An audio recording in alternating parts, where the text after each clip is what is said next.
Anitha Pushpavanam Kuppusamy Viha YouTube channel அன்பர்கள் அனைவருக்குமே அன்பான வணக்கம். இன்றைய பதிவில் 2025ஆம் ஆண்டின் ஆடி முதல் செவ்வாய் என்று நாம் அம்மன் வழிபாட்டை மேற்கொள்ளும் முறை, அம்மன் கிட்ட என்ன வேண்டிக்கலாம் என்ற தகவல்களை எல்லாம் பார்க்க போறோம். அதற்கு முன்பாக இன்றைக்கு பிறந்த நாள் மற்றும் திருமண நாள் காண இருக்கின்ற அனைவருக்குமே என்னுடைய வாழ்த்துகள். உங்களுடைய வாழ்க்கையில நீங்க அனைத்து நலங்களும் வளங்களும் கிடைக்கப்பெற்று நீடூழி வாழணும்னு அம்மன் கிட்ட பிரார்த்திக்கிறேன். இந்த காணொலியை காண்கின்ற அனைவருக்குமே இந்த நாள் இனிய நாளாக அமையட்டும்.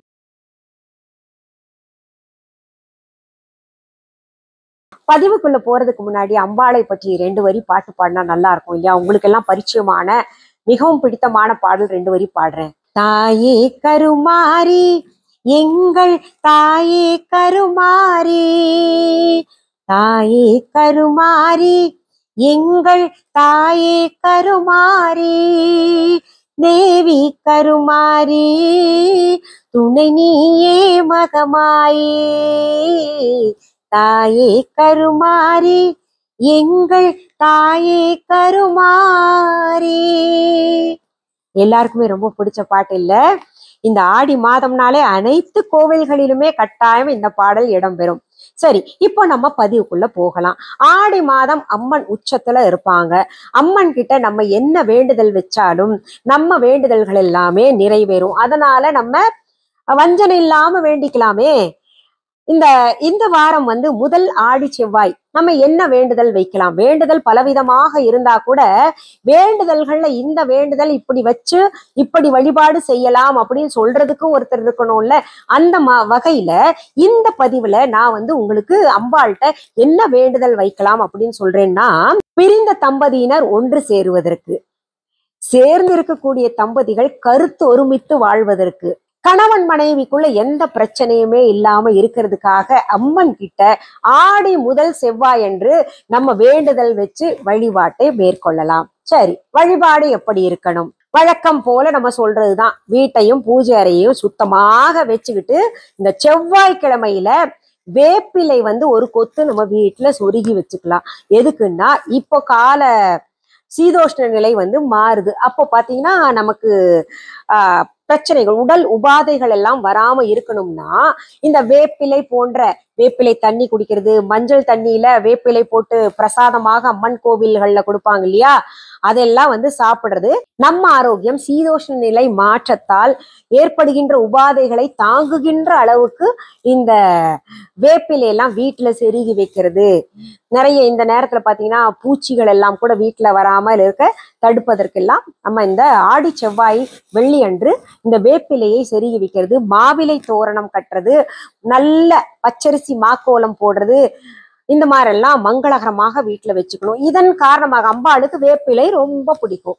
அதனால என்ன பண்ணலாம், இது செருகி வச்சதுனால அம்பாளை வரவேற்ற விதமாக இருக்கும். அம்பாள் மகிழ்ச்சி அடைஞ்சு நம்ம வீட்டுக்குள்ள வருவாங்க.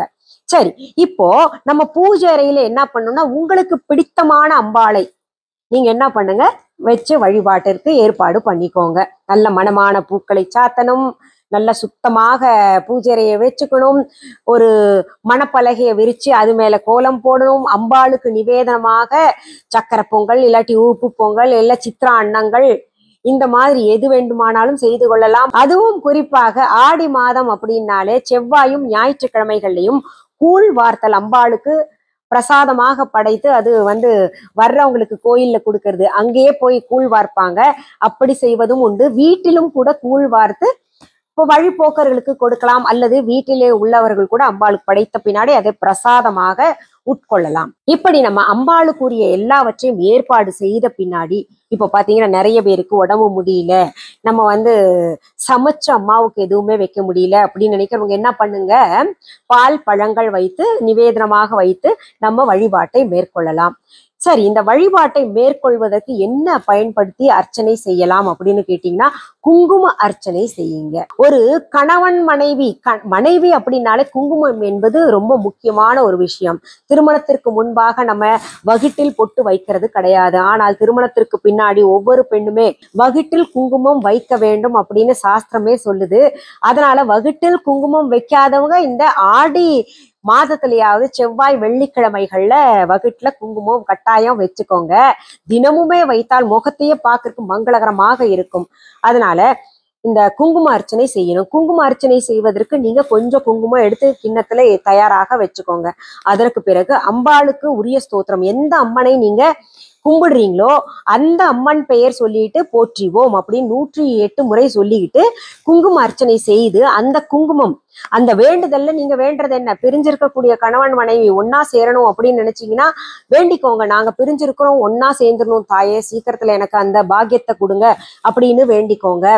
கணவன் மனைவி ஒரே வீட்டுல இருந்தவங்க கூட உம்முன்னு ஒரு பக்கம், அவங்க நவகிரகத்துல 2 கிரகம் இப்படி திரும்பி இருக்கும்ல, அந்த மாதிரி திரும்பி இருக்கிறவர்கள் கூட ஒண்ணு நல்லா கலகலப்பா குடும்பமே சந்தோஷமாக, நம்ம கலகலப்பா இருந்தாதான் குழந்தைங்க சந்தோஷமா இருப்பாங்க.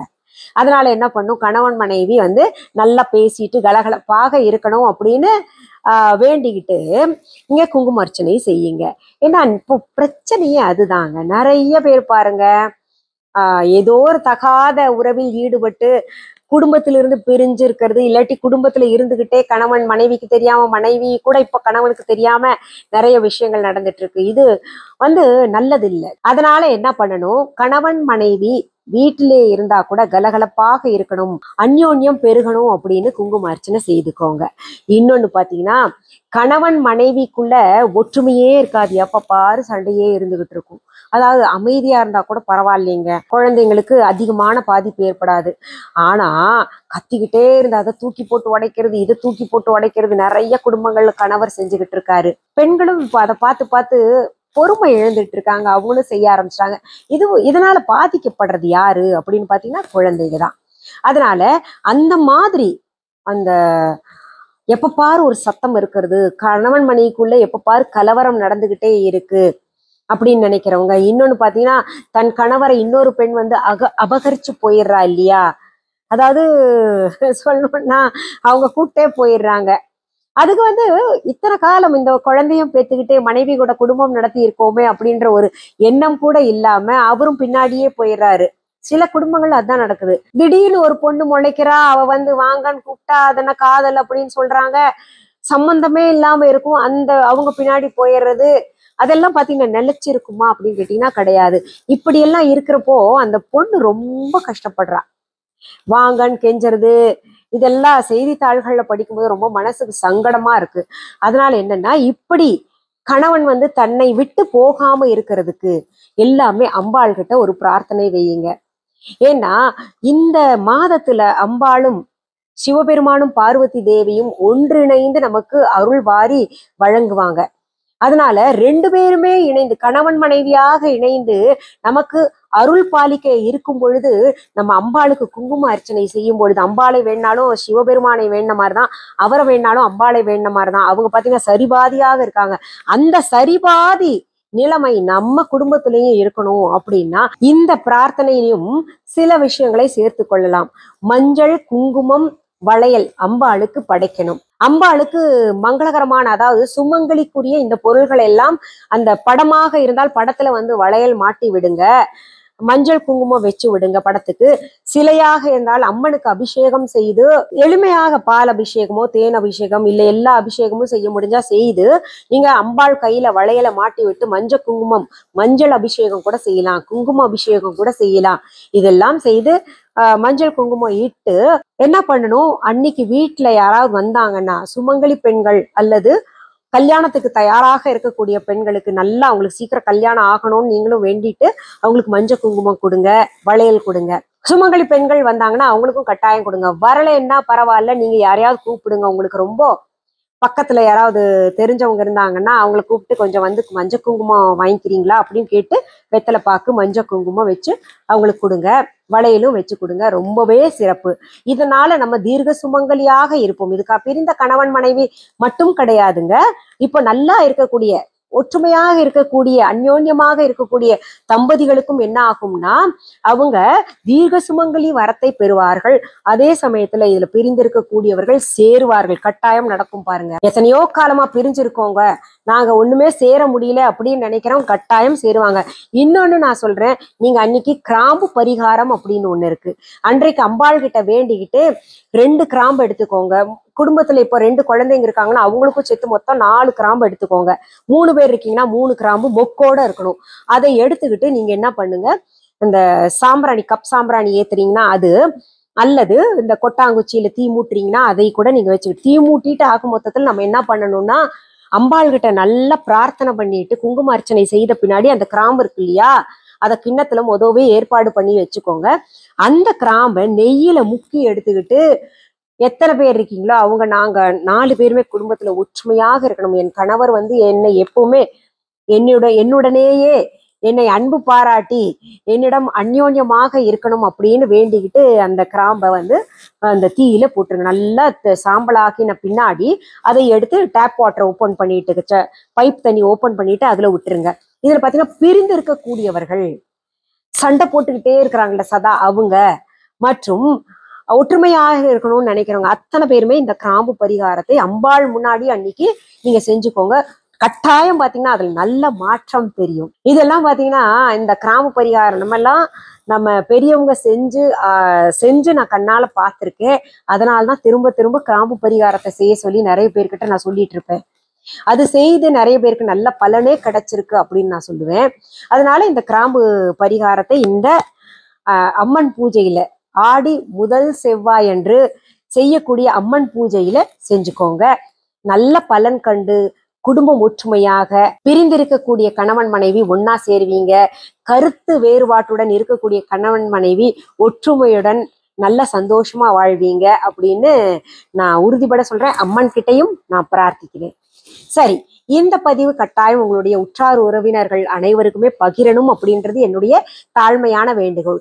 இதுவரைக்கும் என்னுடைய யூடியூப் சேனல் சப்ஸ்கிரைப் பண்ணாதவங்க உடனே சப்ஸ்கிரைப் பண்ணிக்கோங்க. ஆல் என்கின்ற பட்டன் ஆப்ஷனை அழுத்தி விடுங்க. அப்பதான் நான் பதிவிடுகின்ற பதிவுகள் அத்தனையுமே உங்களுடைய கவனத்திற்கு வந்து சேரும். இப்ப நம்ம விஹா ஆன்லைன் பத்தி சொல்றேன். விஹா ஆன்லைன் என்பது எங்களுடைய ஆன்லைன் ஷாப். நான் இ-காமர்ஸ் வெப்சைட் மற்றும் ஆன்லைன் ஷாப்பிங் ஆப் கூட வச்சுக்கிட்டு நிறைய பொருள்கள், அதாவது சுத்தமான ஆர்கானிக் பொருள்கள் எல்லாம் கொடுத்துக்கிட்டு இருக்கேன். அது தவிர ஆன்மீக பொருள்கள் எல்லாம் நிறைய விற்பனைக்கு கொடுத்துக்கிட்டு இருக்கேன். தம்ப்நெயில்ல கொடுக்கப்பட்டிருக்கின்ற விஹா ஆன்லைன் ஸ்பெல்லிங் பார்த்துட்டு நீங்க பிளே ஸ்டோர் அல்லது ஆப் ஸ்டோர் போயிட்டு டெக்ஸ்ட் பண்ணுங்க. எங்களுடைய விஹா ஆன்லைன் ஷாப்பிங் ஆப் கிடைக்கும். அதை டவுன்லோட் செஞ்சுக்கோங்க. டவுன்லோட் செய்த பின்னாடி நீங்க பார்க்க வேண்டியது மிஸ்ஸஸ் அனிதா குப்புசாமிஸ் விஹா ஆன்லைன் அப்படின்னு இருக்கான்னு பார்த்துட்டு கன்ஃபார்ம் பண்ணிக்கோங்க. எங்களுடைய viha.online இ-காமர்ஸ் வெப்சைட்கான லிங்க் மற்றும் எங்களுடைய விஹா ஆன்லைன் ஷாப்பிங் ஆப்கான லிங்க் இந்த டிஸ்கிரிப்ஷன் பாக்ஸ் ஓப்பன் பண்ணீங்கன்னா அதுல கொடுக்கப்பட்டிருக்கும். அதை நீங்க பின்தொடர்ந்து பார்த்து கொள்ளலாம். இது தவிர பாத்தீங்கன்னா சென்னை ராஜா அண்ணாமலைபுரத்துல விஹா கடையை நாங்க நடத்திட்டு வர்றோம். எங்க விஹா கடைக்கான கிளைகள் வேற எங்கேயுமே கிடையாது. எங்களுடைய www.viha.online இ-காமர்ஸ் வெப்சைட் தவிர, விஹா ஆன்லைன் ஷாப்பிங் ஆப் தவிர, எங்களுடைய விஹா கடையை தவிர வேற எங்கேயுமே கிடைக்காது. என்னுடைய வீடியோ ஆடியோ என்னுடைய பெயர் கொண்டு எங்கேயாவது பொருள்கள் விஹா அப்படின்ற பேர்ல பாத்தீங்கன்னா அதற்கும் எனக்கும் தொடர்பு கிடையாது. அது டூப்ளிகேட். நீங்க ஏமாந்துடக்கூடாது. அதனால என்ன பண்ணுங்க தெரியுமா, எங்க விஹா ஆன்லைன் ஷாப்பிங் ஆப்பை உங்க செல்லையே டவுன்லோட் செய்து வச்சுக்கோங்க. இப்போ சஸ்திரபந்த யந்திரம், முருகப்பெருமானுடைய சிலைகள், வேல் மற்றும் கருங்காலி வேல்கள், கருங்காலிலேயே பாத்தீங்கன்னா சஸ்திரபந்தம் இருக்கு. நிறைய இன்னும் சொல்லிக்கிட்டே போலாம். அப்படி ஆன்மீக பொருள்கள் கூட நிறைய கிடைக்கும் நம்ம கிட்ட. கட்டாயம் ஒரு முறை நீங்க எங்க ஆன்லைன் ஸ்டோர்ல மற்றும் எங்க கடையில பொருள் வாங்கினீங்கன்னா உங்களுக்கு மீண்டும் மீண்டும் வாங்க தோணும். ஏன்னா அவ்வளவு சுத்தமான பொருள், பியூரிட்டி ரொம்ப நல்லா இருக்கும். சரி, மீண்டும் அடுத்தடுத்த பதிவுகள்ல சந்திக்கும் வரை நன்றி கூறி விடைபெறுவது அனிதா குப்புசாமி. நன்றி, வணக்கம்.